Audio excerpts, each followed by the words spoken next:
Hello friends, कैसे हैं आप सब। उम्मीद करता हूँ आप सब बहुत अच्छे होंगे। Friends, NCERT science class 10th का फर्स्ट चैप्टर रासायनिक अभिक्रियाएं और समीकरण, इस चैप्टर का फर्स्ट वीडियो मेरे यूट्यूब चैनल एलिगेंट ज्ञान में ऑलरेडी अपलोड हो चुका है। दोस्तों, यह इस चैप्टर का दूसरा वीडियो है जिसमें मैं रासायनिक अभिक्रियाओं की विशेषताओं पर चर्चा करूँगा। फ्रेंड्स, आप लोग नोट कॉपी और पेन लेके बैठिए। मैं जो भी बोर्ड पे यहाँ पे लिखूंगा आप लोग उसको नोट डाउन कर लीजिए ताकि आपके पास एक सुंदर सा और प्यारा सा नोट तैयार हो जाए। दोस्तों, जब एक रासायनिक अभिक्रिया होती है तो इन रासायनिक अभिक्रियाओं में कुछ खास बातें होती है जिसे देख करके हम लोग ये अंदाज़ा लगा सकते हैं कि रासायनिक अभिक्रिया हो रही है या नहीं हो रही है।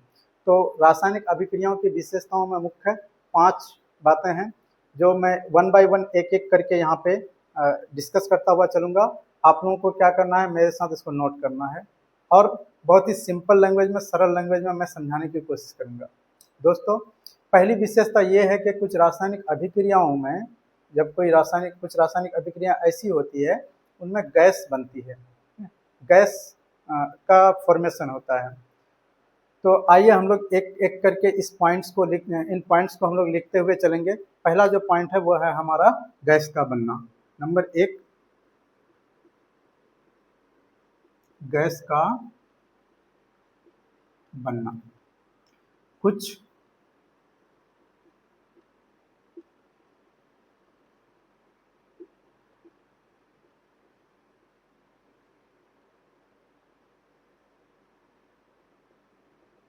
रासायनिक अभिक्रियाओं में गैस उत्पन्न होती है। तो दोस्तों, कुछ रासायनिक अभिक्रिया ऐसी होती है जिसमें गैस बनती है, ठीक है। जैसे एग्जांपल के तौर पे हम लोग जिंक का रिएक्शन जब हाइड्रोक्लोरिक एसिड के साथ किया जाता है तो वहाँ पे जिंक क्लोराइड का फॉर्मेशन होता है और साथ में हाइड्रोजन गैस भी निकलती है, जिसको हम लोग इस समीकरण के रूप में हम लोग लिख सकते हैं। आइए देखिए, जिंक का रिएक्शन जब हम लोग HCl मीन्स हाइड्रोक्लोरिक एसिड के साथ करते हैं तो जिंक क्लोराइड का फॉर्मेशन होता है। इसका फॉर्मूला होता है ZnCl2 प्लस इसके साथ हाइड्रोजन गैस रिलीज होती है। तो दोस्तों, यह पहली विशेषता है रासायनिक अभिक्रिया की। कुछ रासायनिक अभिक्रियाओं में गैस बनती है। जैसे एग्जाम्पल यहाँ पे बोर्ड में लिखा हुआ है, आप लोग यहाँ पे इस बिंदु को नोट कर लीजिए। मैं साइड हो जाता हूँ, आप लोग इसको अच्छे से नोट कर लीजिए। फ्रेंड्स, रासायनिक अभिक्रिया की दूसरी विशेषता है अवक्षेप का बनना। तो दोस्तों, कुछ रासायनिक अभिक्रिया ऐसी होती है जिसमें जब अभिकारक रिएक्शन करता है, अभिकारक रिएक्शन करके एक नए पदार्थ का निर्माण करता है तो वहाँ पे कुछ अवक्षेप बनता है। इसको अगर हम लोग आसान भाषा में समझें तो जिस कंटेनर में रिएक्शन हो रहा है उस कंटेनर की पेंदी में कुछ अवक्षेप जमा हो जाता है। जैसे एग्जाम्पल के तौर पे जब सिल्वर नाइट्रेट का रिएक्शन किया जाता है सोडियम क्लोराइड के साथ और दोनों को हम लोग एक्वस मीडियम में लेते हैं, मतलब जलीय विलयन लेते हैं दोनों का, तो इस रिएक्शन के बाद सिल्वर क्लोराइड बनता है जो कि जिस कंटेनर या जिस परखनली में इस रिएक्शन को किया जाता है उसकी पेंदी में एक दही के जैसा अवक्षेप जम जाता है, जो क्या होता है हमारा, वो होता है सिल्वर क्लोराइड। तो हम लोग इस विशेषता को हम लोग अपने बोर्ड पे लिखते हैं और आप लोग भी मेरे साथ नोट कर लीजिए। तो दूसरी विशेषता है अवक्षेप का बनना। अवक्षेप का बनना।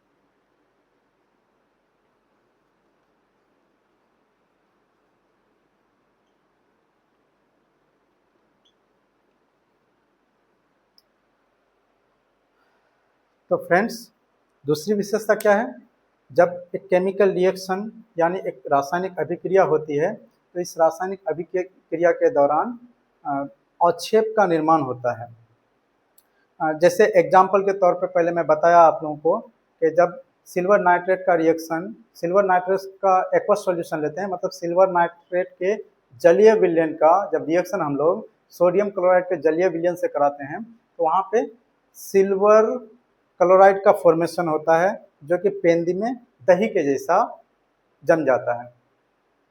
इसको हम लोग रिएक्शन, इसका रिएक्शन हम लोग अपने बोर्ड पे लिख लेते हैं, ठीक है। तो silver nitrate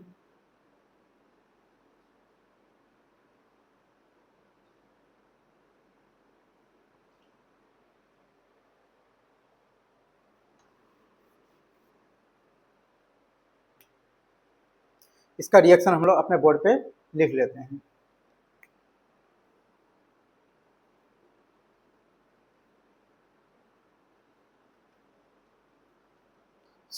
silver nitrate plus sodium chloride, जब इसका रिएक्शन करते हैं तो सिल्वर क्लोराइड का फॉर्मेशन होता है प्लस सोडियम नाइट्रेट का फॉर्मेशन होता है।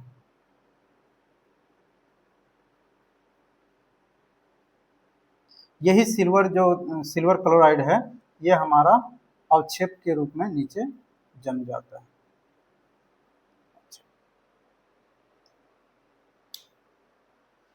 तो दोस्तों इस पॉइंट को आप लोग अपने नोट कॉपी में नोट डाउन कर लीजिए। मैं साइड हो जाता हूँ, आप लोग इसको नोट डाउन कर लीजिए। रासायनिक अभिक्रिया की विशेषताओं में तीसरी विशेषता है पदार्थ के रंग में परिवर्तन। दोस्तों कुछ रासायनिक अभिक्रिया ऐसी होती है जिसमें पदार्थ के रंग में परिवर्तन आ जाता है। एग्जाम्पल के तौर पे अगर हम लोग पोटेशियम परमैंगनेट के बैगनी रंग के विलयन में जब नींबू के रस को डाला जाता है तो थोड़ी देर बाद बैगनी रंग गायब हो जाता है। आइए दोस्तों इस पॉइंट को हम लोग बोर्ड पे नोट करते हैं।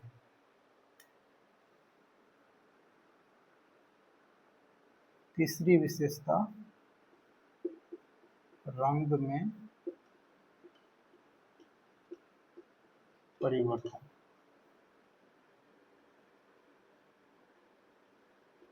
कुछ रासायनिक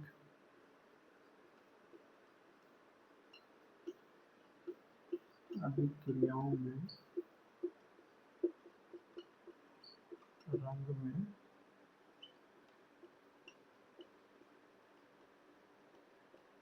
परिवर्तन आता है,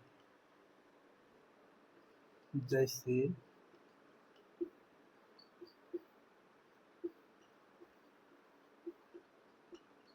पोटेशियम परमैंगनेट के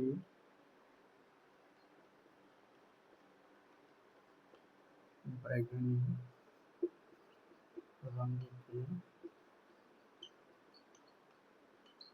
विलयन में नींबू का रस डालने पर विलयन से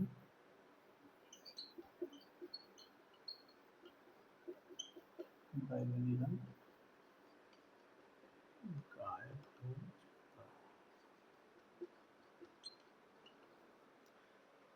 तो दोस्तों जब पोटेशियम परमैंगनेट के बैगनी रंग के विलयन में नींबू के रस को डाला जाता है तो विलयन से बैगनी रंग गायब हो जाता है।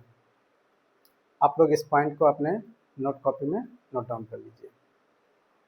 दोस्तों रासायनिक अभिक्रियाओं की विशेषताओं में जो चौथी विशेषता है वो ये है कि पदार्थ के तापमान में परिवर्तन। कुछ रासायनिक अभिक्रियाएं ऐसी होती है जिसमें पदार्थ के तापमान में या तो वृद्धि हो जाती है या कमी हो जाती है। वैसी रासायनिक अभिक्रियाएं जिसमें पदार्थ के तापमान में वृद्धि होती है, वैसी रासायनिक अभिक्रियाओं को ऊष्माक्षेपी और इंग्लिश में इसे एक्सोथर्मिक केमिकल रिएक्शन कहते हैं। और वैसी रासायनिक अभिक्रिया जिसमें तापमान में कमी हो जाती है, वैसी रासायनिक अभिक्रियाओं को ऊष्माशोषी रासायनिक अभिक्रिया कहते हैं और इंग्लिश में इसे एंडोथर्मिक केमिकल रिएक्शन कहते हैं। आइए इस विशेषता को हम लोग नोट कर लेते हैं। तो चौथी विशेषता है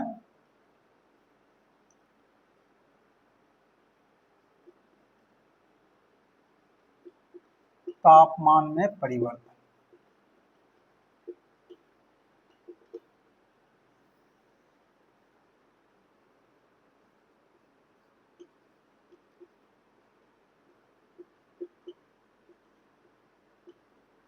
कुछ रासायनिक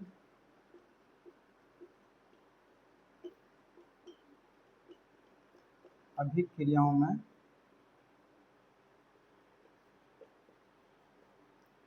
पदार्थ के ताप में परिवर्तन आता है।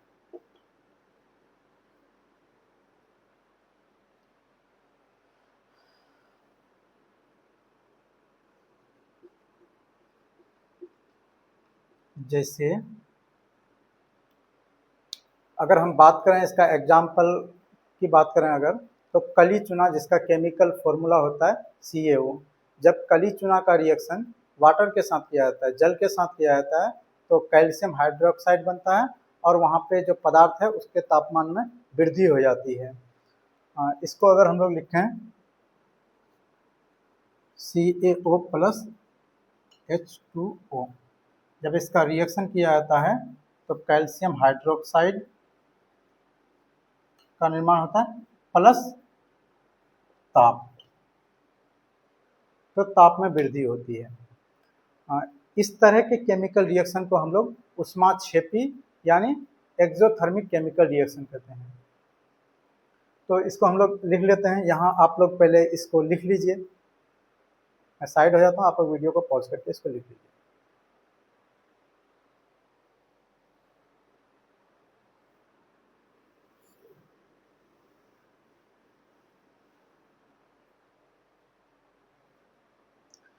नेक्स्ट है हम लोग का ऊष्माक्षेपी केमिकल रिएक्शन या ऊष्माक्षेपी रासायनिक अभिक्रिया किसे कहते हैं, उसको यहाँ पे हम लोग नोट कर लेते हैं। जैसा कि हम लोग चौथी विशेषता देख रहे हैं, चौथी विशेषता में केमिकल रिएक्शन के दौरान ताप में वृद्धि होती है या कमी होती है। जिस केमिकल रिएक्शन में तापमान बढ़ जाता है पदार्थ का, उस केमिकल रिएक्शन को ऊष्माक्षेपी केमिकल रिएक्शन कहते हैं। आइए इसको हम लोग नोट करते हैं।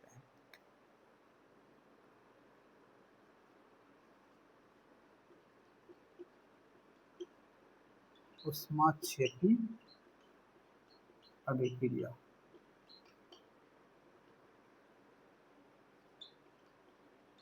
वैसी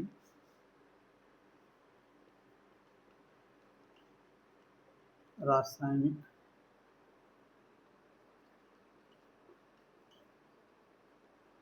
अभिक्रिया जिसमें पदार्थ के ताप में वृद्धि होती है।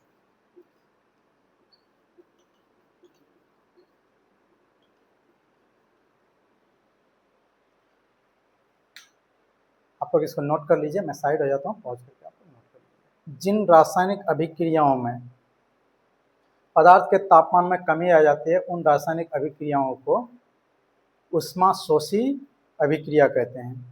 आइए इस पॉइंट को भी हम लोग लिख लेते हैं।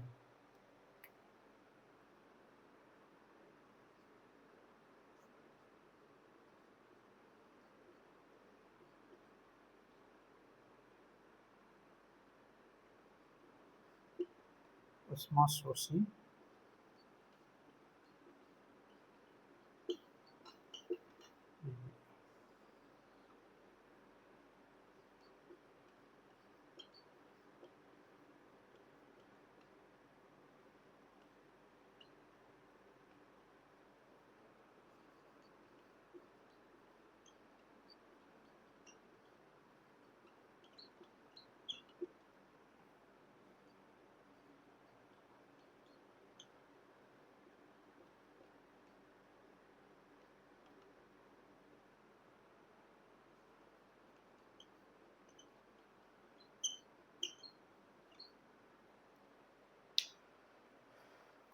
तो फ्रेंड्स, वैसी रासायनिक अभिक्रिया जिसमें पदार्थ के ताप में कमी आती है, वैसे अभिक्रिया को हम लोग ऊष्माशोषी अभिक्रिया कहते हैं। नोट कर लीजिए आप लोग इसको। फ्रेंड्स, रासायनिक अभिक्रियाओं की विशेषताओं में जो पांचवी विशेषता है वो है पदार्थ के अवस्था में परिवर्तन। दोस्तों, कुछ रासायनिक अभिक्रियाएं ऐसी होती है जिसमें जो पदार्थ होते हैं, जो पदार्थ रासायनिक अभिक्रिया में भाग लेते हैं, उनकी अवस्था में परिवर्तन आ जाता है। एग्जाम्पल के तौर पे अगर हम देखें, जब एक मोमबत्ती को जलाया जाता है तो मोमबत्ती का कुछ भाग पिघल करके द्रव अवस्था में परिवर्तित हो जाता है और कुछ भाग वाष्प बन के गैसीय अवस्था में परिवर्तित हो जाता है। अर्थात हम कह सकते हैं कि कुछ रासायनिक अभिक्रियाओं के दौरान पदार्थ के अवस्था में परिवर्तन आता है। तो पांचवी विशेषता है पदार्थ के अवस्था में परिवर्तन। आइए हम लोग इस पॉइंट को नोट कर लेते हैं।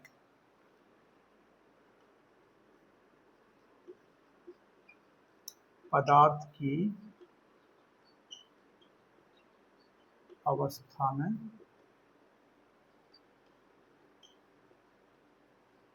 परिवर्तन।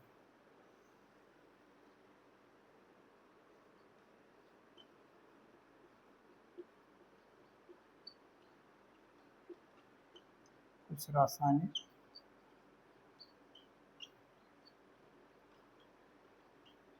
अभिक्रियाओं में पदार्थ की अवस्था में परिवर्तन आता है।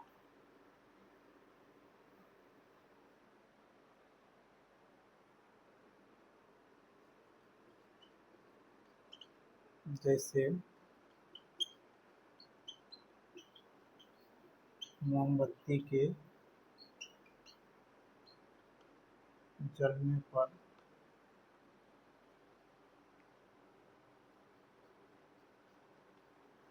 मोम का कुछ भाग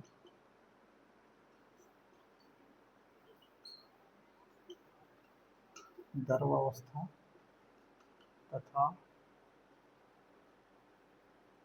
कुछ भाग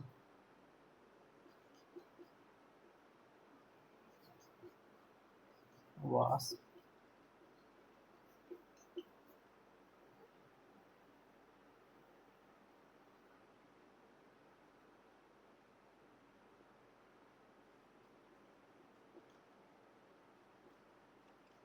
गैस में